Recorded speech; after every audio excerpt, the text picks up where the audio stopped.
بسم الله أعوذ بالله السميع العليم من الشيطان الرجيم بسم الله الرحمن الرحيم الحمد لله صلى الله وسلم وبارك على نبينا محمد وعلى آله وصحبه وسلم تسليما كثيرا وبعد.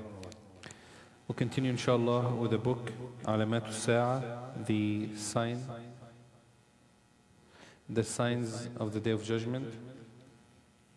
And last time we spoke about the Khawarij and we spoke about the fairy liars who are going to claim prophethood after the Prophet sallallahu alaihi wasallam. Today inshallah number 12, and we're following, is it the,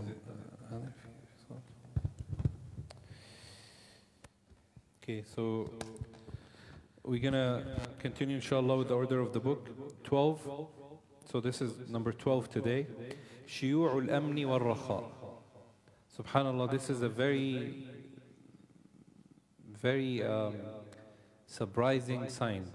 The Prophet ﷺ, he said, spread of security and prosperity. When you have, this is a little weird to a lot of people. How is that? Why is it a sign? At the time of the Prophet ﷺ, with all the hardship and the struggle and the roads were not safe for people to travel, the Prophet ﷺ, he said, لا تقوم الساعة, that the last hour will not come, حتى تعود أرض العرب مروجا وأنهارا, till the land of the Arabs go back to being meadows and rivers. وحتى يسير الراكب بين العراق ومكة, and a person will be a traveler, will travel between Iraq and Mecca, fearing none إلا ضلال الطريق, that the person will be traveling between Mecca, Iraq and Mecca, fearing nothing but losing the way and direction. وحتى يكثر الهرج, and until a great deal of harj. They said, what is harj, Ya Rasulullah? He said, he sallallahu alayhi wa sallam responded, he said, harj is killing. We'll speak about that in a second. There's a hadith that the Prophet sallallahu alayhi wa sallam told Adi ibn Hatim, radiallahu anhu. And Adi ibn Hatim has a beautiful story when he became Muslim, subhanallah. Anyone is familiar with the name?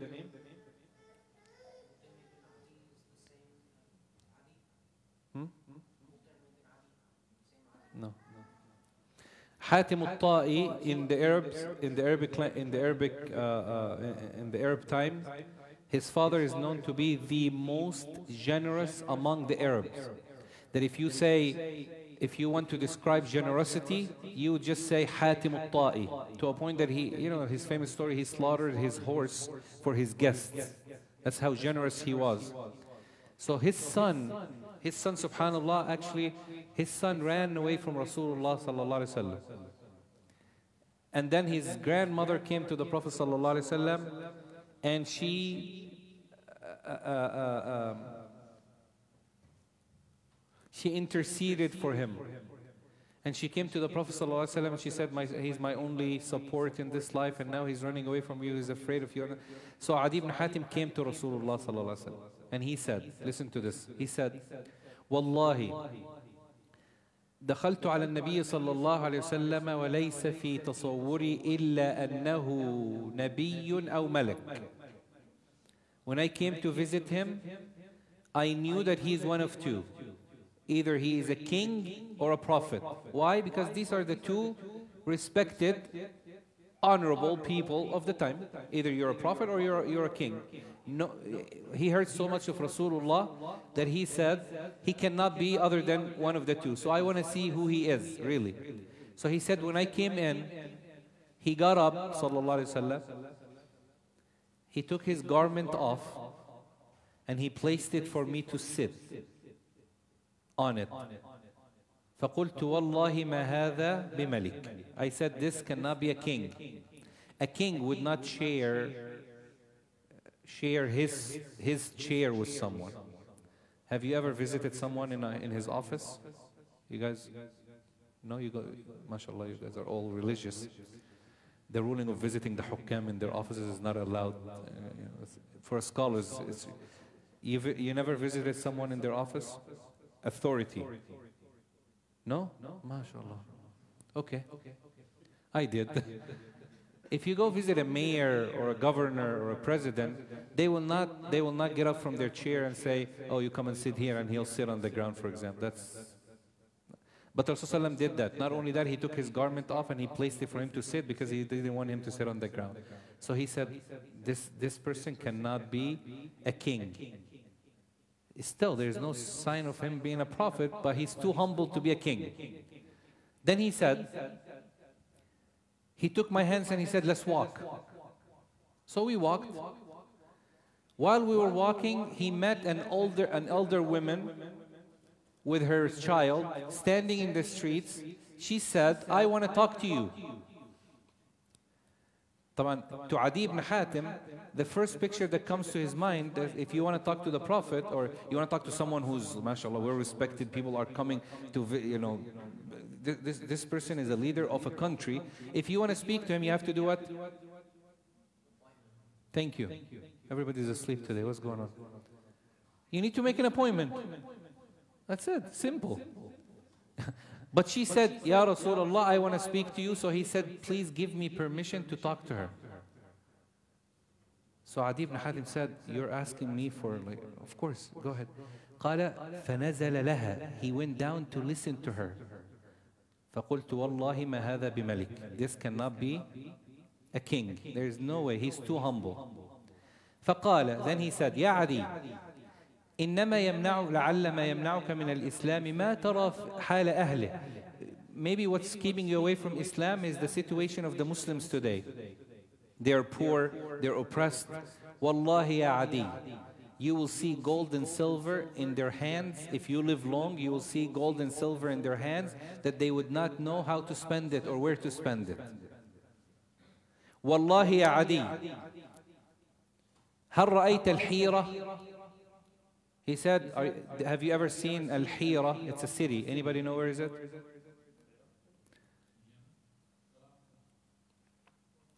We have a person from there, and he should be the first one to, huh? Iraq. Al-Hira is how long from Kufa? About, 1 hour away? 3 أميال مثلا? أكثر? Okay. So we have an expert. So he said, Ya Adi, have you ever seen Al-Hira? فقال لا يا رسول الله. He said, لا يا رسول الله, I have never been there. He said, فإن طالت بك حياة, if you were to live long, يعني if Allah subhanahu wa ta'ala would prolong your life, okay? And a time will come where a female,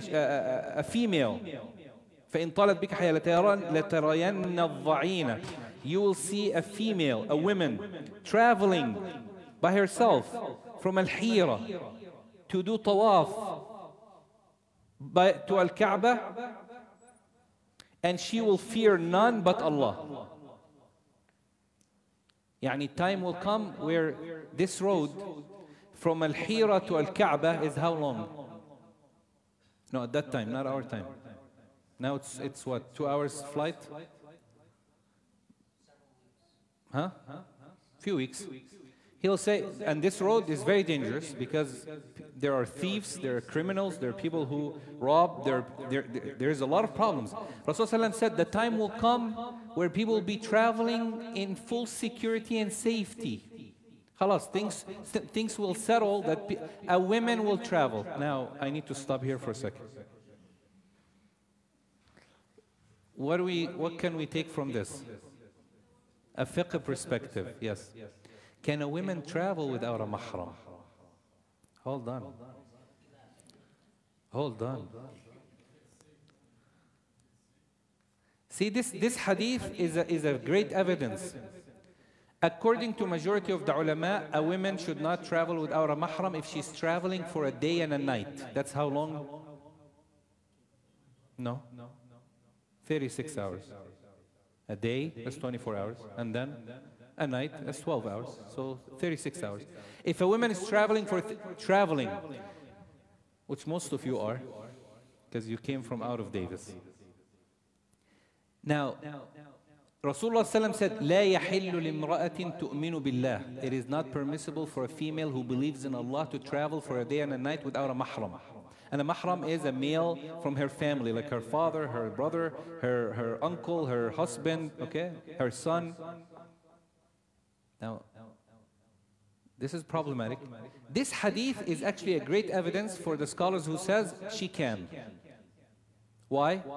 Because Rasulullah ﷺ is praising a time where he said, there's a time that will come where a female, a woman, will travel by herself from where? Hira, Iraq, all the way to Mecca without, he didn't mention a mahram, he didn't say a mahram, alone, fearing none but Allah. From this hadith, the ulama, subhanAllah, that's how the ulama thinks. They say, hold on. This hadith is actually evidence for us, not for you guys, who says it's allowed. Why? Because Rasulullah said to Mecca to do tawaf. So we would only allow for women to travel without a mahram if there is safety or security for her, if she's going to make Hajj or Umrah. But other than that, there is no need or a necessity because of this hadith. Well, the hadith was not talking about making tawaf. The hadith was talking about a woman traveling, feeling safe. So what do the ulama say from here? If a female, if a woman is traveling in safety, from LA to Davis, that's more than a day and a night. Yeah, you should not say, well, now it's 45 minutes by the plane. That's not how it's calculated. But can she travel? Even if there is no necessity, there is no need. As long as her travel is halal. She's not going to Vegas, for example. You know what people do in Vegas? No? Okay. That's a clear lie in the masjid, in the house of Allah. You don't know what happened? Okay, this guy's from Germany. You don't know what happened in Vegas? There you go. ماشي ماشي. خلاص, let's skip that. Let's skip that. Huh? دعوة يا إن شاء الله. إن شاء الله. يعني كذب بين. This is a clear lies in the masjid. We are okay. So if you're going to da'wah in Vegas, it is more than a day and a night. Okay? Can she travel? This is the thing. Rasulullah ﷺ is praising what? What's the condition here? Why is a woman not allowed to travel? The ulama says that there is a reason. If there is no reason, then it's haram. Khalas, she cannot travel. If she travels from LA to here, she doesn't need a mahram to stay with her. She needs a mahram during what? Her travel period. Khalas? طيب. If she's going from here to Egypt or to Jordan or to Afghanistan or Pakistan or India or whatever the country, it is more than a day and a night for sure, even in a plane now, okay? So can she travel alone? Well, according to this hadith, she can. Because now the plane is the safest.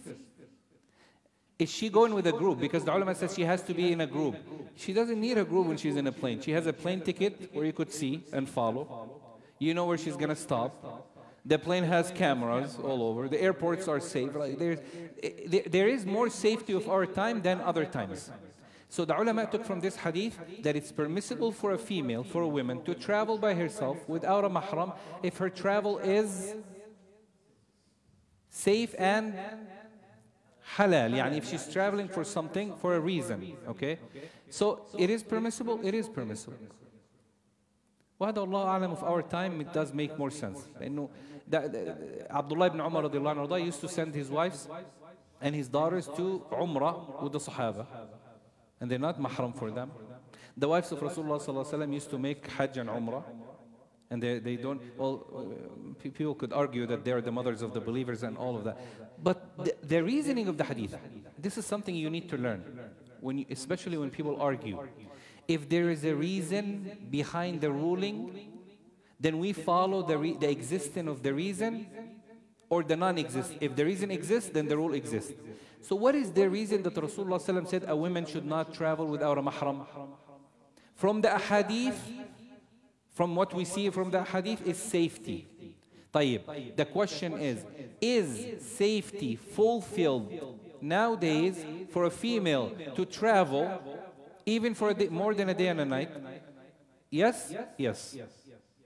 لأنه airlines, airplanes, the airport, and there's always groups that are traveling. There's 400 people on the plane or even more sometimes. So there is safety. So they took from that hadith that inshallah it is permissible for her to do so. Yani it's better to travel with a mahram. Again, it is better to travel with a mahram. But to be very realistic nowadays, to a lot of sisters, that's not even possible. Okay? طيب. Any question on that before I move on? Okay. Number 13, ظهور نار من الحجاز. Fire that appears in Hijaz, which is Medina. The Prophet ﷺ, this is something that happened in year 654 Hijri. So we're talking about 600, what? How many years after Rasulullah? This took place 654. Rasulullah died year what? 10, 11. So we're talking about 640 some, okay, 40 some years after his death, sallallahu alaihi wasallam. قال صلى الله عليه وسلم. The Prophet sallallahu alaihi wasallam said, لا تقوم الساعة. That the last hour would not take place. حتى تخرج نار من أرض الحجاز. Till fire comes out, emerged from the land of Hijaz, which is Mecca or Medina. تضيء لها أعناق الإبل, which will illuminate the necks of the camels in Busra. That's a city in Damascus. Okay? What happened? The word fire means volcano. But the word volcano in Arabic is what? Huh? Burkan, which is the same. The word Burkan came from the Italian language, which is volcano, like volcano in English. So the Arab used the word Burkan. There was no such a word in Arabic that is used for volcano except fire.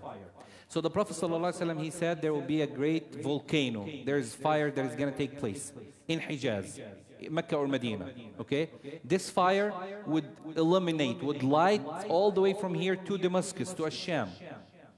That the necks of the camels, meaning that when people look at their camels, they could see light. So the fire the light of the fire is huge. And this happened in year 654. Abu Shama al-Maqdisi, alayhi rahmatullah, he died like 11 years after this incident. He was living at that time. He is a historian. And he said, when the news came to him in Damascus, there is a lot of people who were talking about that fire, that they witnessed it with their own eyes, they seen it. What happened? Ibn Kathir also mentioned that this fire started on the 5th of Jamad al-Akhirah in Medina, about exactly, you're talking about, from Medina to Busra, 985 kilo. That's how many miles? Almost 600 miles. So you could imagine how big that fire was. Okay? So what happened? First, it started with earthquake. They used to count in Medina, this is day 1, which is Wednesday, on the 3rd, 4th, and 5th. 3rd, 4th, and 5th, they used to count 11 to 14 earthquakes per day. That the people of Medina got so scared, they had to run to the masjid of Rasulullah sallallahu alayhi wa sallam. Day 5, they saw in Al-Hirra. Al-Hirra is actually, if you go to Medina, in the plain, when you go visit Medina, you could still see it till today. There is a little mountain, there is about less than 12 miles or so from the downtown of Medina. Okay, so it's very close to the masjid of Rasulullah sallallahu alaihi wasallam. You see it in the plain. It's like it's a little mountain that is completely dark. What happened? This mountain started with some fire, like a volcano starting up. Okay, and then it will go on to the sky as smoke, and then it will return as fire. Then there will be little rocks that are firing up, flying up and down. So people of Medina, when they saw this happening, they could see the light from their homes. They got very scared. the houses of Medina, and there is actual picture of it. If you look at it, it still looks that dark today. You could see it in Medina when you go and visit. So the Prophet ﷺ, he said that this fire will come out, and subhanallah, what was surprising when I was reading the hadith of the incident, that even the leader of Medina wrote a letter. And he wrote a letter to one of the historians who later on, Jamaluddin al-Matri, alayhi rahmatullah, he said, I got a letter from someone, a friend who lived there, who witnessed that. He said, we all came out. Some people freed their slaves. Some people gave out sadaqah. Some people gave out zakah. People were praying all night. People were, because this volcano took, this volcano was for about 3 months. So you could imagine, 3 months, fire coming out. And this is not the fire that Rasulullah said, because we're going to learn later, inshallah, in the major signs, that in the Day of Judgment, there is fire that is going to come out from the deepest, largest volcano in Aden, which is in Yemen. That fire is going to come out and is going to push all of us to the land of resurrection. That's a different fire. Now this fire, Rasulullah said, it is less than that fire. It was, I think it was about